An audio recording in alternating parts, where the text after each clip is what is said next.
सभी साथियों को नमस्कार। एजुकेशन स्पेशल यूट्यूब चैनल के माध्यम से आप सभी मित्रों का बहुत बहुत स्वागत है। जैसा कि सभी साथी जानते हैं, एजुकेशन स्पेशल यूट्यूब चैनल एक ऐसा ऑनलाइन प्लेटफॉर्म है जिसके माध्यम से समय समय पर आपको अधिकारी कर्मचारी से जुड़ी हुई महत्वपूर्ण अपडेट, शैक्षणिक सामग्री आप तक पहुंचाने का प्रयास इस प्लेटफॉर्म के माध्यम से किया जाता है। आज फिर एक महत्वपूर्ण वीडियो हम आपके लिए लेकर आए हैं। पूरी जानकारी इस वीडियो के माध्यम से बताने का प्रयास करेंगे। इससे पहले यदि आप चैनल पर नए हैं और अभी तक आपने चैनल को सब्सक्राइब नहीं किया है तो प्लीज़ आप चैनल को सब्सक्राइब कर लें, बेल आइकन को प्रेस कर लें ताकि इसी प्रकार के वीडियो के नोटिफिकेशन आपको मिलते रहेंगे। आइए जान लेते हैं क्या है पूरी जानकारी, इसलिए आप वीडियो को बिना स्किप किए हुए अंत तक देखेंगे। राज्य शिक्षा केंद्र पुस्तक भवन बिविंग अरेरा हिल्स भोपाल द्वारा एक समय सीमा वाला पत्र जारी किया गया है, जो कि 13 अक्टूबर 2023 को पत्र जारी हुआ है। इसमें लिखा है, प्रति प्राचार्य जिला शिक्षा एवं प्रशिक्षण संस्थान समस्त जिलों को, जिला परियोजना समन्वयक जिला शिक्षा केंद्र समस्त जिलों को और जिला शिक्षा अधिकारी समस्त जिलों को पत्र लिखा गया है। विषय है इस पत्र का स्टेट एजुकेशनल अचीवमेंट सर्वे। शेष हेतु पूरक निर्देश यहाँ पर जारी किए गए हैं। यहाँ पर राज्य शिक्षा केंद्र के 4 पत्रों का संदर्भ यहाँ पर दिया गया है। एक 6 अक्टूबर का, एक 25 सितंबर के 2 पत्र हैं और 5 अक्टूबर का 1 पत्र है। इन सभी पत्रों का यहाँ पर संदर्भ दिया गया है। आगे जान लेते हैं पूरी जानकारी क्या है। विषय अंतर्गत जिले की चयनित शालाओं में दिनांक 3 नवंबर को NCERT द्वारा प्रदत्त गाइडलाइंस अनुसार स्टेट एजुकेशनल अचीवमेंट सर्वे का आयोजन किया जाना है। इस सर्वे हेतु NCERT से प्राप्त सर्वे गाइडलाइंस प्राचार्य, डाइट व जिला प्रोग्रामर के ईमेल भेजी गई हैं।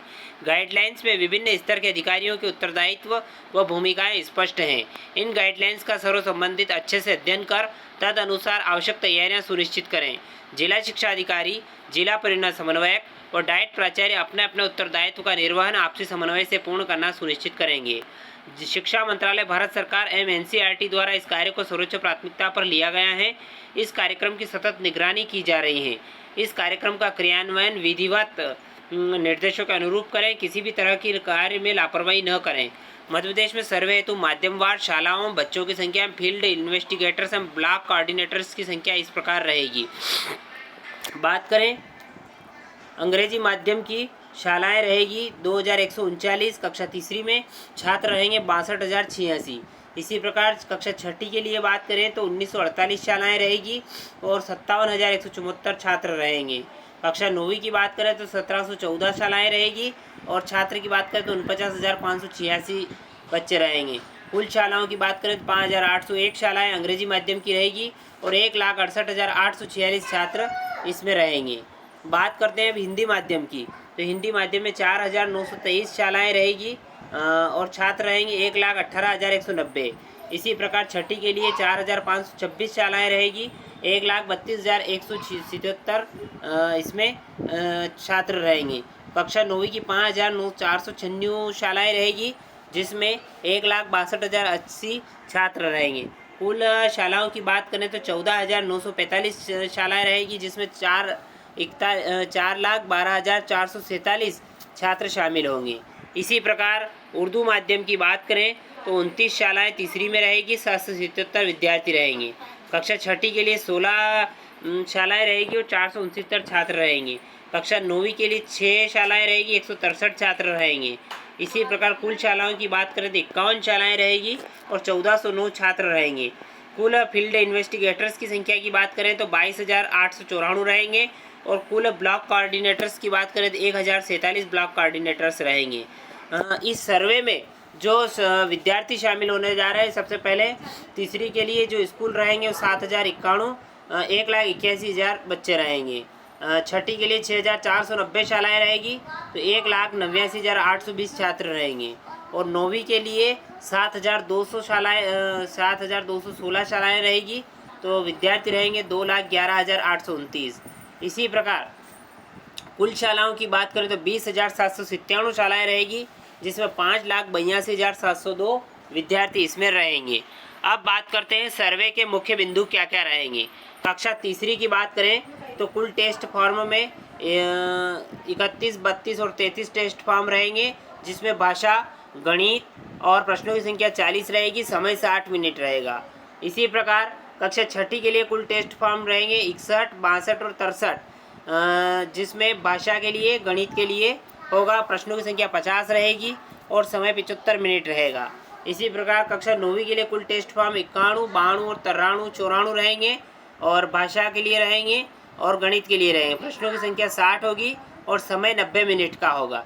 ऐसे करके कक्षा तीसरी, छठी और 9वीं का शेष सर्वे आयोजित होगा।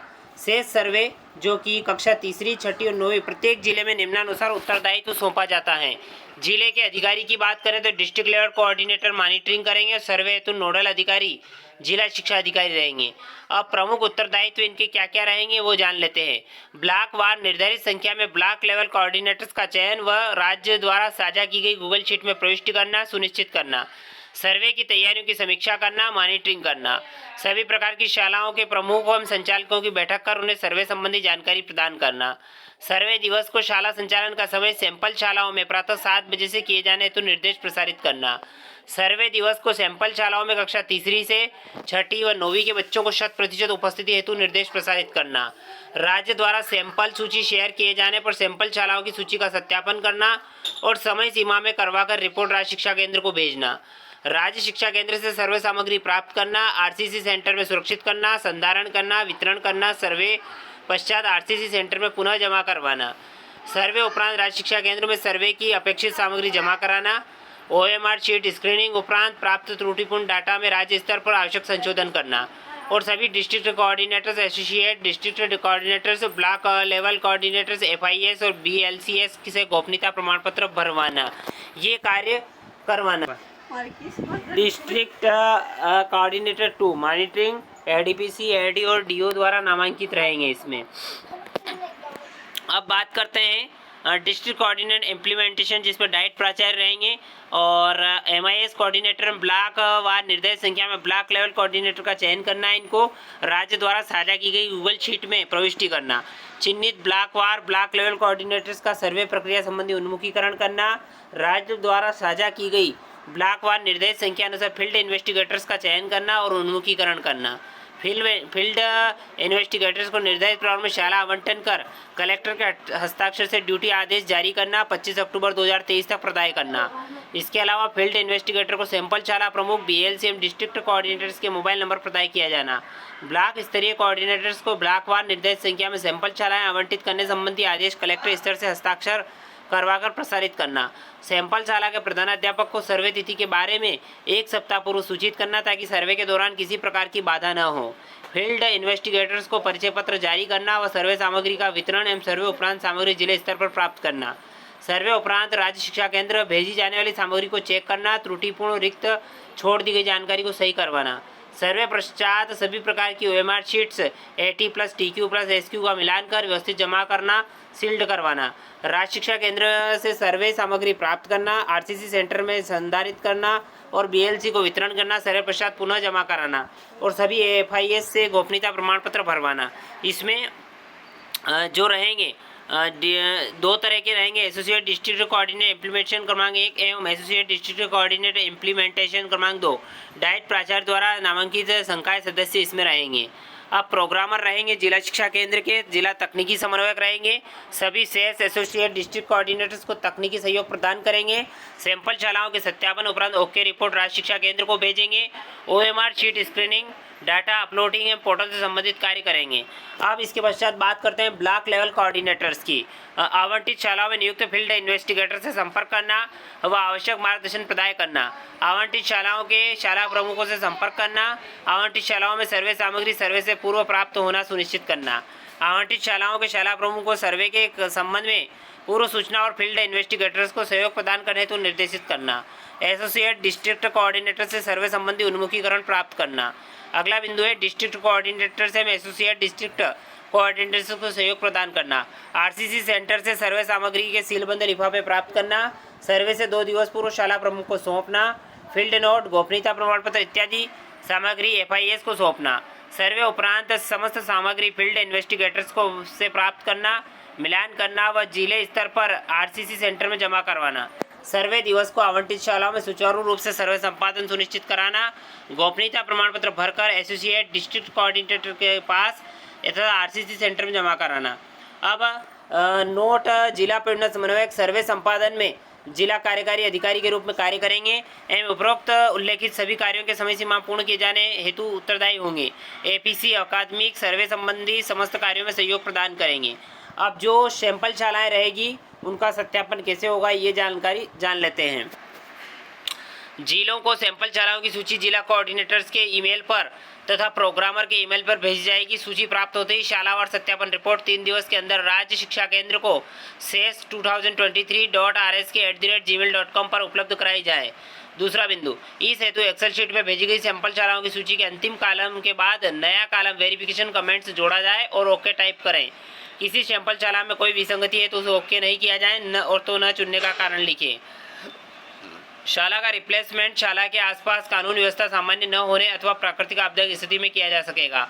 सैंपल शाला में सर्वे कक्षा में दर्ज संख्या न्यूनतम 5 होना अनिवार्य है। अगर 10 संख्या 5 से कम पाई जाती है तो सैंपल शाला सूची के में कारण अंकित करते हुए शाला रिप्लेसमेंट हेतु लिखे। दोनों डिस्ट्रिक्ट कोऑर्डिनेटर्स एवं डीपीसी आपसी समन्वय से इस कार्य को समय सीमा में पूर्ण करवाएंगे। फील्ड इन्वेस्टिगेटर्स का चयन कर गूगल शीट में उनकी प्रविष्टि करना है, उनको प्रशिक्षण देना। सर्वे का वास्तविक कार्य फील्ड इन्वेस्टिगेटर्स के द्वारा किया जाना है। फील्ड इन्वेस्टिगेटर्स का चयन सर्वे का एक अत्यंत महत्वपूर्ण चरण है क्योंकि प्राप्त होने वाला डाटा की क्वालिटी सुनिश्चित करने में इसकी अहम भूमिका है। अतः ध्यान रखें कि उनके द्वारा सर्वे कार्य निर्धारित प्रक्रिया अनुसार सही तरीके से पूर्ण किया जाए। इस हेतु यह आवश्यक है कि सभी फील्ड इन्वेस्टिगेटर्स का उन्मुखीकरण गंभीरता से किया जाए। इसके लिए संबंधित डाइट प्राचार्य और डीपीसी जिम्मेदार होंगे। जिले में एफआईएस संख्या अधिक होने की स्थिति में अलग अलग बैच बनाकर उनको प्रशिक्षित किया जाए। सभी फील्ड इन्वेस्टिगेटर्स का उन्मुखीकरण 19 अक्टूबर से 21 अक्टूबर की अवधि में अलग अलग बैच बनाकर किया जाए। चयनित फील्ड इन्वेस्टिगेटर्स की जानकारी गूगल शीट राज्य शिक्षा केंद्र द्वारा साझा की गई अविलंब भरी जाए। किसी भी स्थिति में अप्रशिक्षित एफआई को सर्वे कार्य में न लगाया जाए। किसी भी एक कक्षा हेतु एक फील्ड इन्वेस्टिगेटर रहेगा। फील्ड इन्वेस्टिगेटर्स को एनसीईआरटी द्वारा नाम अनुसार मानदेय राज्य शिक्षा केंद्र से प्रदान किया जाएगा। कुछ फील्ड इन्वेस्टिगेटर्स को रिजर्व में चिन्हित किया जाए ताकि इनसे आपात स्थिति में कार्य कराया जा सके। सर्वे के दौरान कक्षा 3 के बच्चों द्वारा अचीवमेंट बुकलेट में उत्तरों को गोला लगाकर अंकित किया जाएगा। उसके तत्काल बाद उसी दिवस एफआई द्वारा बच्चों के उत्तरों को बुकलेट ओएमआर में यथावत ट्रांसफर किया जाएगा। कक्षा 5वीं और 9वीं के बच्चे स्वयं ओएमआर भरेंगे। अब बात करते हैं फील्ड इन्वेस्टिगेटर्स की नियुक्ति का प्रारूप एवं शाला आवंटन आदेश। निम्नलिखित प्रारूप में फील्ड इन्वेस्टिगेटर्स की नियुक्ति के आदेश और शाला आवंटन आदेश कलेक्टर स्तर से एवं सक्षम स्तर से जिला परियोजना समन्वयक द्वारा 25 अक्टूबर 2023 तक कराया जाए। क्रमांक, विकासखंड, एफआई का नाम, एफआई का मोबाइल नंबर, सर्वे हेतु आवंटित शाला का नाम, कार्यरत या अध्ययनरत संस्था का नाम, आवंटित शाला का डाइस कोड, आवंटित शाला के प्रधान अध्यापक प्राचार्य का नाम, मोबाइल नंबर और संबंधित बीआरसीसी, बीएससी, बीएलसी व जन शिक्षक का नाम और मोबाइल नंबर। एफआई को सर्वे कार्य हेतु शाला आवंटित करने का प्रस्ताव सहायक जिला समन्वयकों द्वारा संयुक्त रूप से तैयार किया जाए। शाला आवंटन प्रस्ताव तैयार करते समय व्यावहारिक मापदंडों को ध्यान में रखा जाए, जैसे कि एफआई को कम से कम दूर जाना पड़े, महिलाओं को असुविधा न हो, वे समय से घर वापस आ सके इत्यादि। इस कार्य में एपीसी अकादमिक, बीआरसीज, बीओस का सहयोग लिया जाए। सर्वे संबंधी प्रशिक्षण प्राप्त करने के बाद एफआई को आवंटित शाला में निम्नानुसार 2 बार भ्रमण करना होगा। भ्रमण प्रथम दिवस में जिसको प्रीपैरेटरी डे कहा जाएगा, दिनांक 1 या 2 नवंबर सुविधा अनुसार किसी एक दिन किए जाने वाले कार्य। टेस्ट एडमिनिस्ट्रेशन मॉड्यूल में दिए गए अनुसार शाला में सामान्य तैयारी करना, जैसे शिक्षक प्रश्नावली, विद्यालय प्रश्नावली भरना, विद्यार्थियों की दर्ज संख्या, सेक्शन संख्या, बैठक व्यवस्था, आवश्यक शाला अभिलेख यदि आवश्यक हो तो देखना। दूसरा है मूल्यांकन दिवस, डे ऑफ असेसमेंट, ये जो 3 तारीख को करना है। एनसीईआरटी द्वारा प्रदत्त गाइडलाइंस और प्रत्येक फील्ड इन्वेस्टिगेटर्स को सैंपल सर्वे वाले दिन सैंपल शाला में प्रातः 7 बजे पहुंचना अनिवार्य होगा। 3 नवंबर को एफआई को शाला में 1 घंटा पूर्व पहुंचना होगा। एफआई द्वारा शाला में पहुंचकर सर्वे से पूर्व आवश्यक तैयारियां, जैसे कि सर्वे सामग्री के सीलबंद लिफाफे शाला प्रमुख, ब्लॉक लेवल कोऑर्डिनेटर से प्राप्त करना, अचीवमेंट टेस्ट बुकलेट वितरण योजना बनाना और इत्यादि कार्रवाई की जाए। टेस्ट एडमिनिस्ट्रेशन मॉड्यूल में दिए गए अनुसार टेस्ट एडमिनिस्ट्रेशन करना, जैसे सेक्शन व विद्यार्थी सैम्पलिंग, आवश्यकता अनुसार फील्ड नोट्स भरना, चयनित विद्यार्थियों का टेस्ट आयोजन करना, पीक्यू बुकलेट भरवाना, ओएमआर शीट पर रेस्पॉन्स ट्रांसफ़र करना आदि केवल कक्षा 3 के लिए। ओएमआर शीट भरने का तरीका और सावधानियां क्या रहेगी वो भी जान लेते हैं। ओएमआर शीट में बच्चे की सामान्य जानकारी भरने हेतु अंग्रेजी के कैपिटल लेटर्स का ही प्रयोग किया जाए।